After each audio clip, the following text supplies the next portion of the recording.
Hello, everybody. Welcome. Got a nice small crowd here. I think I've worked with everybody. Michael, I don't think we've ever officially met at this point. So hello. I have, when this topic of advisor resources came up, I sat with the Advisement Center folks, and we just kind of did some brainstorming of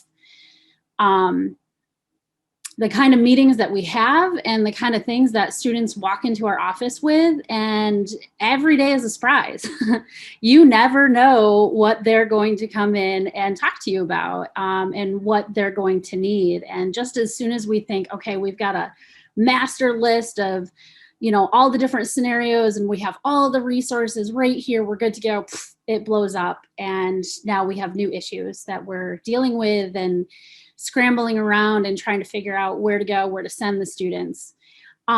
We have a really great network within the Advisement Center, and I'm really happy that the creation of the Advisement Center allowed us to do this, and really rely on each other. I think that's what it comes from.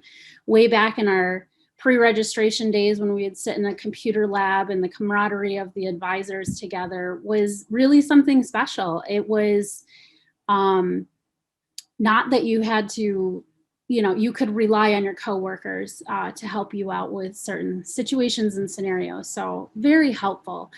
And I think that's where we still are today. As many resources as we have on campus, because we have some amazing offices doing really great programming and things for students. They're doing a lot of research, putting it together, but understanding and finding those resources is really hard. So when you're in the heat of the moment and there's a student sitting in front of you and you're not sure what to do or where to go or where to send them, you kind of hit that panic like, I don't know.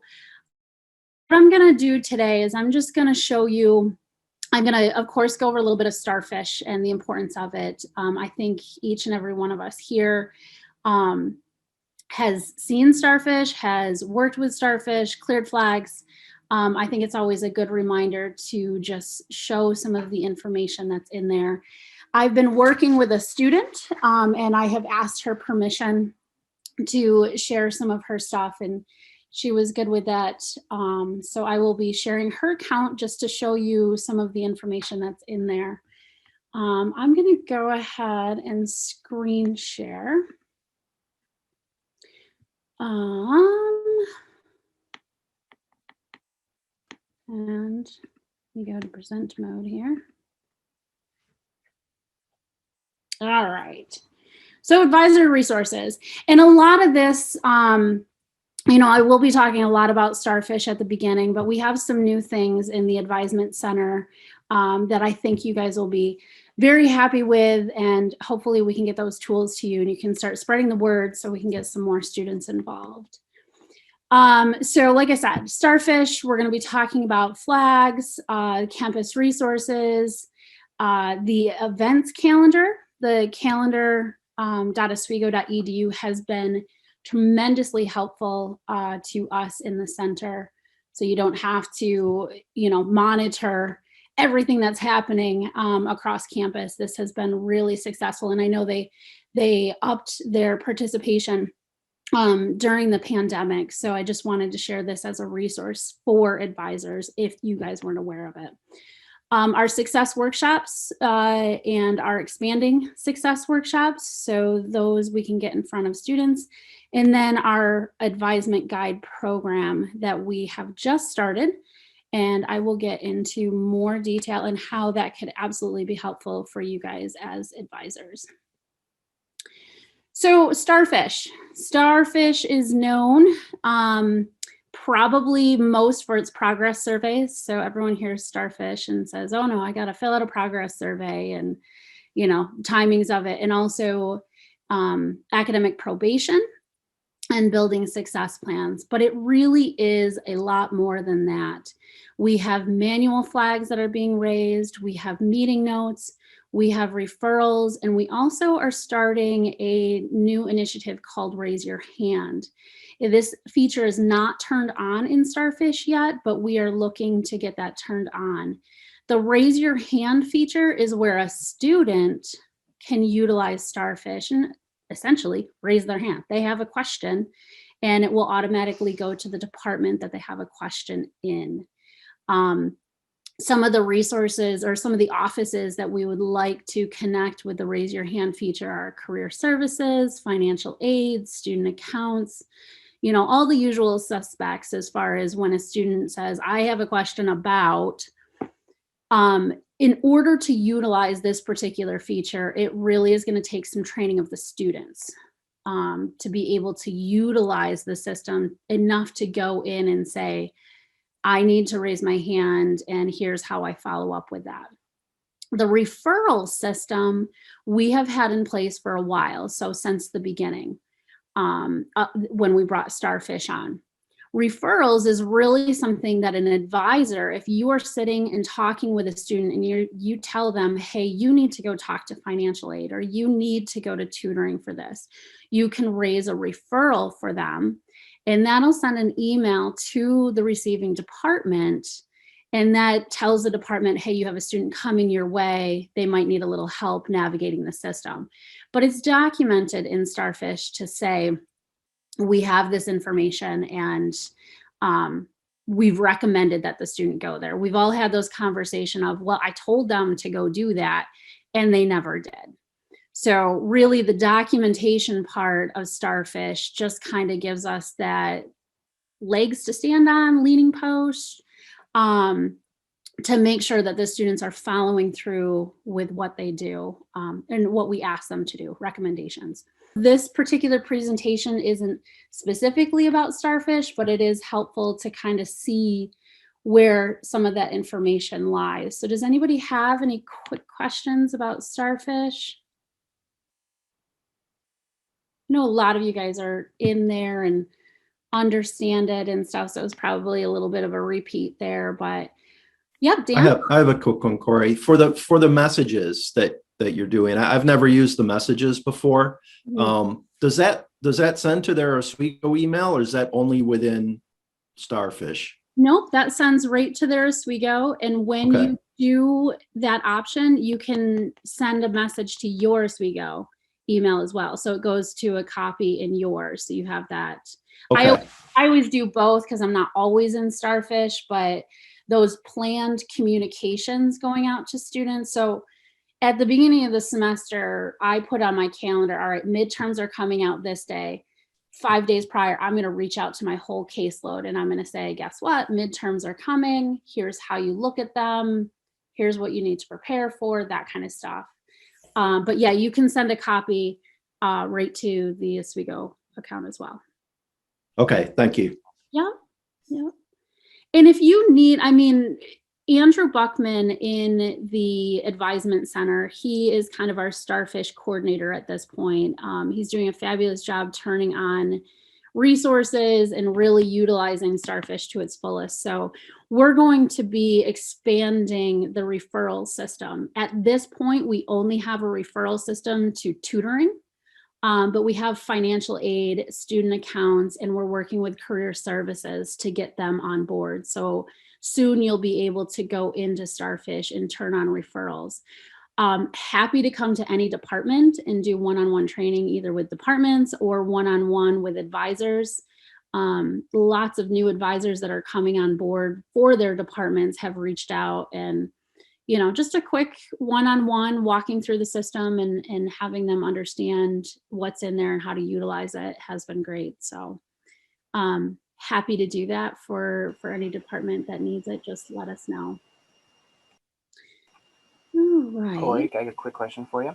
Sure. So one problem I noticed this semester is when the referrals were at the very beginning, we could not close those flags. Is that going to be something for the future? So those are, not all flags are clearable by advisors. So there is a list and there is a Starfish cheat sheet of what you can clear and what you cannot clear. I believe you're talking about the attendance verification survey that went out at the very beginning of the semester. that one could only be closed by administration. So they were collecting data on that. So, and the other one was early academic concern. So since that was our first year sending that particular survey out, we're making adjustments to it. We haven't gotten to the clearing part of that. But in our documentation for Starfish, we have a chart that labels all of the flags that are possible in Starfish and who should be clearing them. So I can send that out after this presentation to make sure everybody has that. Yes, Michael, happy to sit with you. It's not as scary and hard as it seems. I mean, we live and breathe it in the advisement center, so I think we're getting used to it. But I completely understand it is a separate software system, just to take the pressure off of seeing that. So, yep, 3 advisees or 3 advisees. I think the main thing about Starfish is saving 1 student at a time. So it's perfect. You get 3 Starfishes. All right. I'm going to go back to screen sharing and we'll get back to my presentation. So more on the raise your hand, be on the lookout for that. Once that feature does get turned on, like I said, a lot of that training goes towards the students, but I'll be sure to get that out to staff as soon as possible. So I really already talked about clearing the flags, and I showed you that sample of the note when you're in here. So if you can see the status of this flag is resolved. So if you're hovering over it, the not registered flag is auto, but you can see the whole journal. So the comment was here, close the loop, and then the reason why the flag was cleared at this point. So it is important to have that documentation and that together in Starfish so you get a full picture of what your advisee is facing and kind of a little bit of the path that they've taken so far to get there. So the main purpose of this particular presentation is campus resources. So you got the student, you see their flags, you get them in your office, you see that they have their flags, so you're going to start talking to them and giving them strategies of how to help them. So this is really where our campus resource section jumps in. So I had mentioned the calendar, and I apologize, I did not link the calendar. Calendar.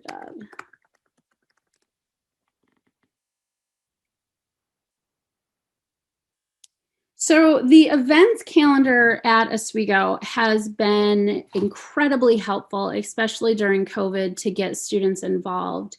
So featuring events on here, we have trending events, we have upcoming events.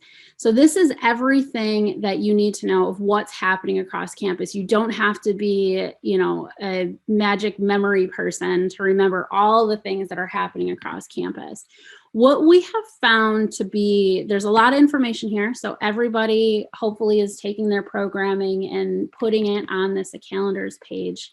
But what has been the most helpful is down here, is your target audience, is your different event types, and your different topics for the students. So if you have a student who's in there and is struggling with health and wellness or struggling in different areas, you can come here and you can say, all right, there's 4 topics specifically within health and wellness. Right now we're a little bit, on summer, so we get the virtual 5K run and walk. But during the semester, counseling, career services have a ton of programming put together. And to know where that is, using this event page has been really, really helpful. And I think more offices and programs, as they're starting to use this calendar feature, we're going to start seeing more programs pop up here. And then teaching students how to use it and why to use it. So if they're looking to get involved, not sure where to go, calendar.oswego.edu is a place to start, and they can use the filtering system down here, which has been really great. Has anybody used the calendar before while they were working with students? It's been very helpful for us. And you wouldn't think that there would be so much on there, but it really does open the eyes for the students. And it's very, very helpful, especially once we get started with the semester too. There will be more added on there. So we have a campus resource chart. And once again, I'm going to stop sharing so I can find that. I apologize. I should have had those all.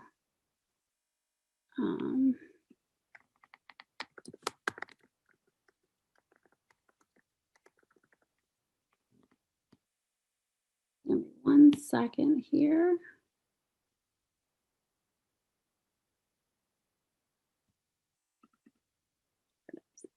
And this is also on our website too. We share this with our students in EDU 104 and also GST 315 for transfer students. So we really talk to the students and give them this information. However, as advisors, we all have a copy of this right next to our computers as we're talking with students. We all know the different offices across campus.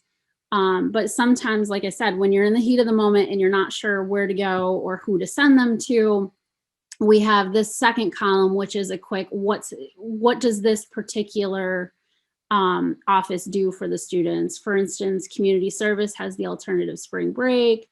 We have the counseling services, we have dean of students, Excel, financial aid. We also have where they're located, so you can actually send the students right there. It seems tiny and it seems like, a lot of us have been on campus for years and years, but having this on hand when you're talking with students or printing it and giving them a copy, actually don't print for the printing initiative, send them a link to it. There we go. So that they can access it themselves. So we have links to all of their websites right here. So you can directly access exactly what's happening. Tutoring, Title IX, shop for the food pantry and clothing closet. Those have been incredibly helpful for our students. And like I said, you never know what scenarios the students are willing to share with you in their advising appointments. So they could be coming in strictly for academics, pulling up their Starfish, seeing those flags. It kind of opens the can of worms and goes down that advising talk, or you could end up onto this, I just don't have enough food. I don't know what to do and I don't know where to go. This gives you the website, the contact information, and where to send the students for more information. Even if they don't want to disclose everything to you during their meeting, but you can also just, nudge and hint to get them to the right office. So many offices on campus have great programming all semester long. It's just a matter of getting in touch with them. So those two components, the calendar, the campus resource chart, huge when you're working with students, as they come into your advisement appointments. Success workshops are all run out of the advisement center. We have standard success workshops. We have in-person ones. We have been doing them remote thus far. The 3 standard ones that we've had for a few semesters are effective learning strategies, time and priority management, and achieving your goals. So once again, if you're working with your student and they just seem so unorganized, not really sure what to do, send them our way. Send them the link to the academic success workshops. They're always there. We have pre-recorded workshops within Student Lingo. So on our website, take you right there, academic success workshops. We have our fall 2021 schedule. We are still waiting for guidance as far as how often we can meet, how many people are in a room. So we'll get that schedule up as soon as possible. But those will be our 3 focus workshops for this semester. here are those student lingo videos. It does require a student to set up a quick account. And actually, Scott, I'm kind of glad you're here because you know way more about student lingo videos than I do.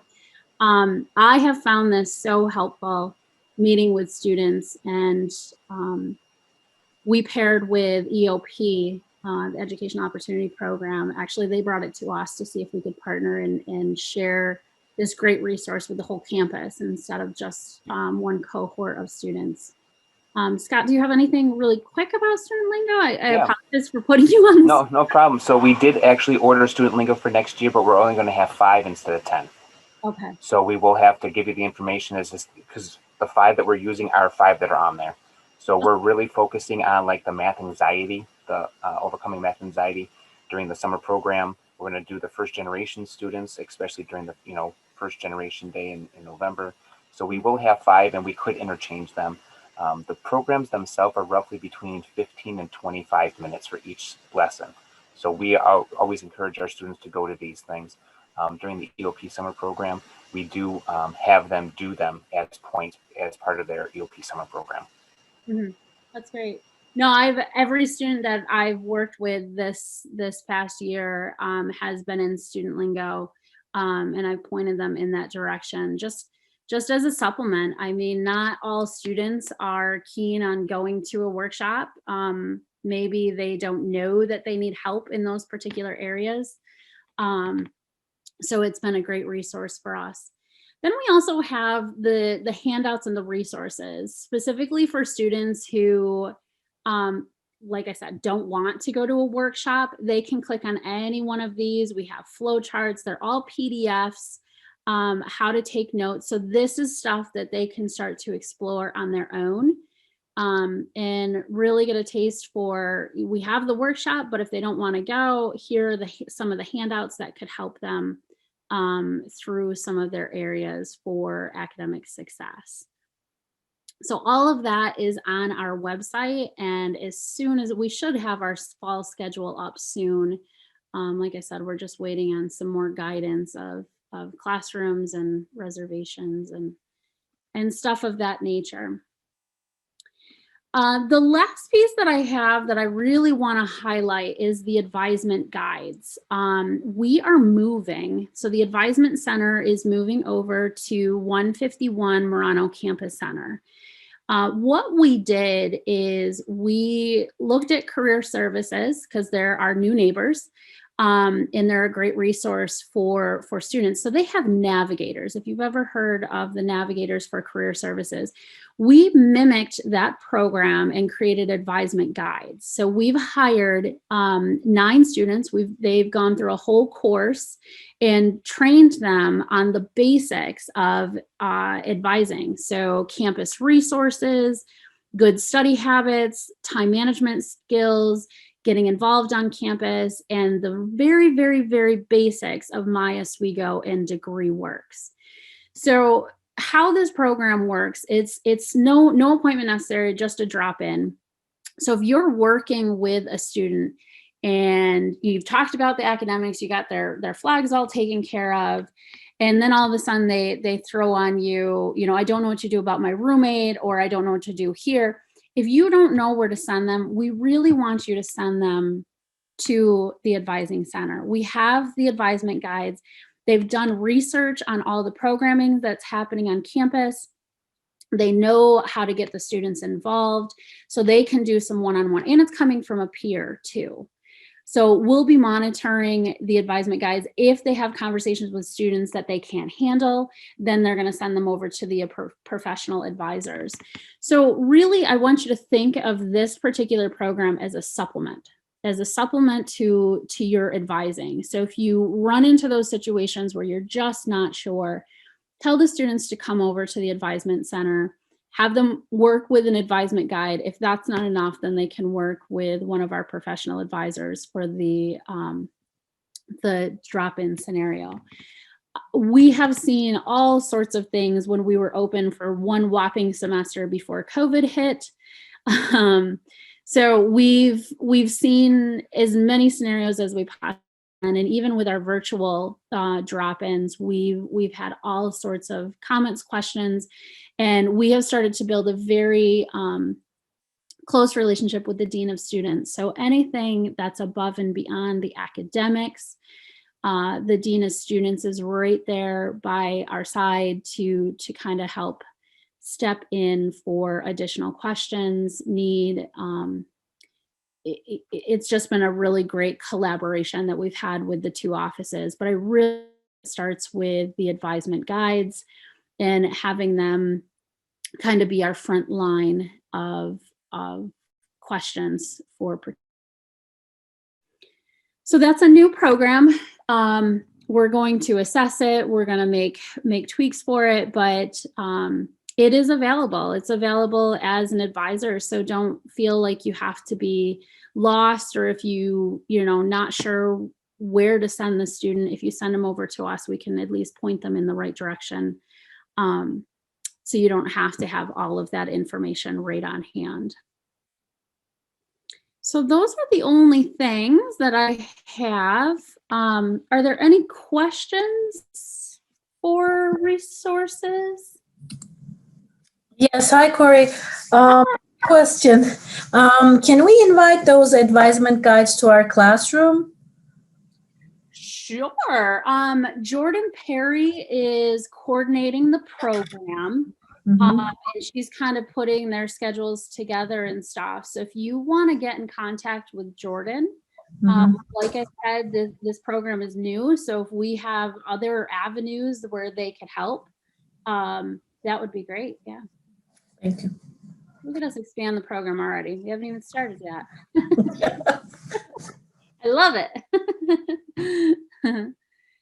I think the biggest part of advising, we in the advisement center since COVID, we have a giant group text messaging thing, and some of the scenarios that pop up on there you can't plan for them. You can't plan for a student coming in your office, and you never know what they're going to say.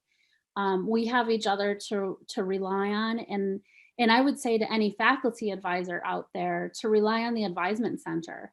Maybe we've had that particular case in the past. Don't ever feel like you're on an island. Just reach out to us. Maybe we just came across this ourselves and we were able to find the right resources for the student. I think that's the biggest piece about advisement is support and not feeling like you have to do it all on your own. And telling the student, hold on, let's reach out to a couple other people, see if they have some other resources for you. I've told my students that a few times and said, I'm going to get back to you in a day. You just got to give me a day to dig through and find the resources that you need. I have found that it has taken my stress level down because I don't need to be an expert in every single area. And we're not. We just, getting to know the campus. I'm very excited about the advisement guides because they are going to be our hub of what's happening on campus. So they're going to keep me informed of events that are happening on campus and getting that in front of advisors to say, hey, did you guys know this was happening? This might be good for some of your students in this particular situation. So I'm hoping they'll keep us in the loop without me having to do all the research on my own. Like I said, not living on an island, but supporting each other as we do this work. So, any questions? I didn't anticipate to go through all that so fast, but Dan? Yeah, I have a question, Corey. I'm not sure if you can help. I am kind of asking you to maybe try to look into a crystal ball a little bit, and this might actually be more of a question for admissions, but the start of every fall semester, inevitably, there are a couple of students that'll show up kind of on the first day of school, and they'll find my office and they'll, I'm a new student and I'm not registered for anything, and all the classes I need are full, and, I'm stressed, and what do I do? And me as an advisor, I want to help, but at the same time, the back of my mind, I'm saying, well, what do you expect? Of course, the classes are full at this point. But my question is, for any of you, do any of you get the sense that with the pandemic, that students are kind of waiting and are still waiting to actually decide they're going to show up and go to class, on August 24th? I don't know. I'm kind of feeling like there's still a lot of kids out there who are waiting to kind of pull the trigger. And I'm kind of nervous about not only, the usual 1 or 2 kids showing up in my office, but suddenly I have, 10 new majors who just kind of held off a little bit, I'm not sure what to do in a situation like that, and I know I'm asking you to, predict the future a little bit, but in any of your, circles, have people been wondering about that? We have been talking about this since the very beginning when we started assigning advisors. So we assign advisors at the time of deposit. So the deposit cycle, we meet weekly with admissions to kind of go over those numbers and where we're at. We are lower than most years. Part of our gig is to reach out to those students who are accepted, and to say, hey, how come you haven't deposited yet? And I know there's a couple initiatives across campus at the chairs level to kind of reach out to those students as well. Okay.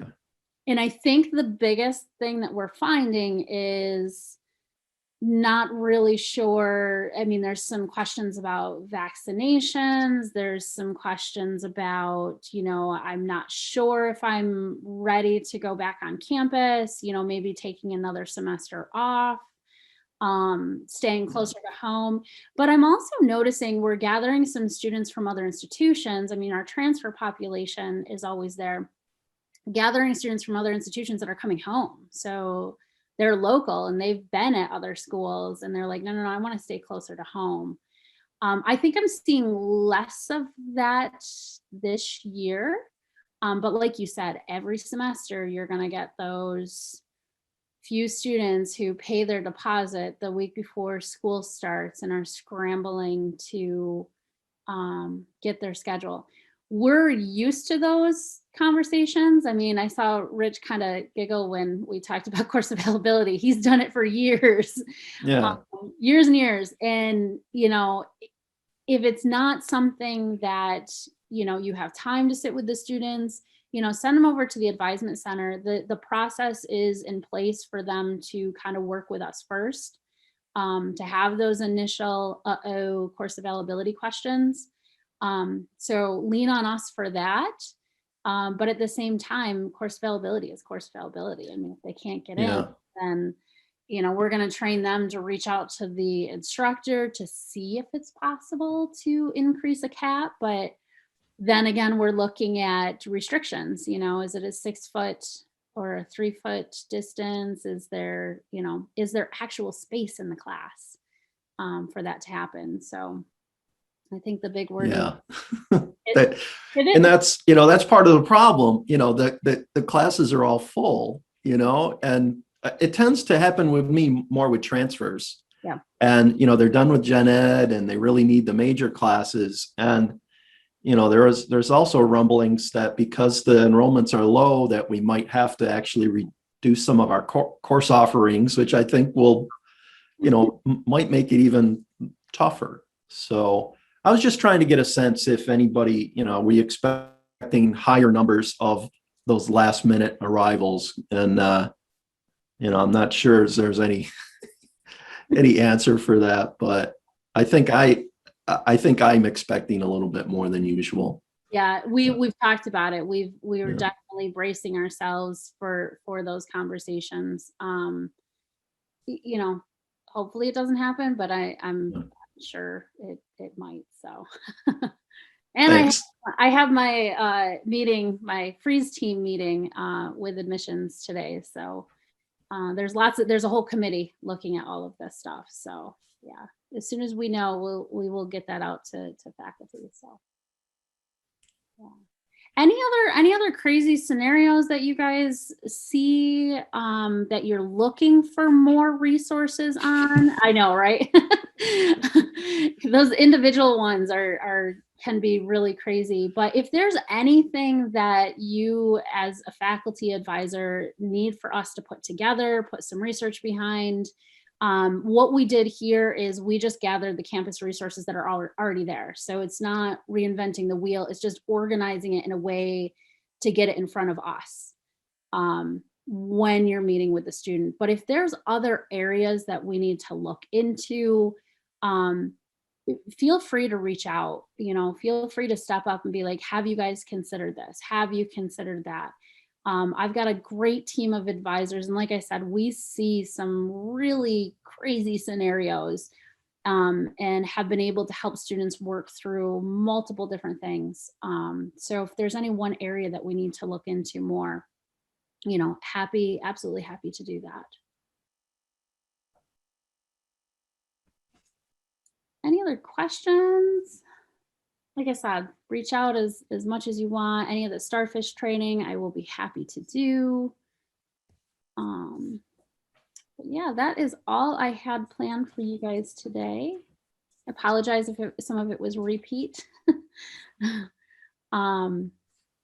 But yeah, always here. Don't live on a rock. Don't live on an island. Always reach out and let us support each other as we go through. So it's never easy, but we're here to support each other. Thanks, Corey. All right. Thanks, guys. Have a good day.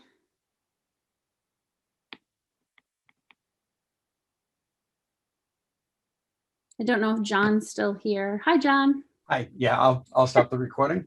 All right.